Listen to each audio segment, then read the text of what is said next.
So I'm going to give it to you very broadly. The headline cost of this thing, after current spending, is approximately $1.8 trillion per year.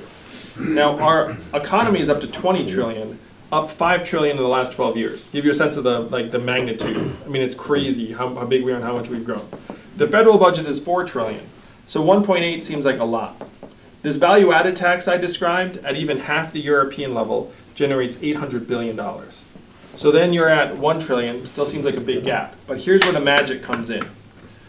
If you grow the consumer economy by 8 to 10%, that money circulates through and produces hundreds of billions of dollars in new revenue for the government. Because that money is going to go to businesses, it's going to go to new businesses. I mean, how many new businesses would get started in a country where everyone had an income they could fall back on?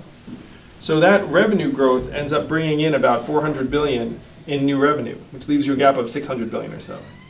You save 1 to 200 billion on the over $1 trillion we spend on emergency room healthcare, incarceration, homelessness services. There was a prison guard right here in New Hampshire who said to me that we should pay people to stay out of jail because when they're in jail, we just spend so much money on them. So people aren't taking into account those savings. So that leaves you with a gap of about 400 billion. And here's the last part of the magic.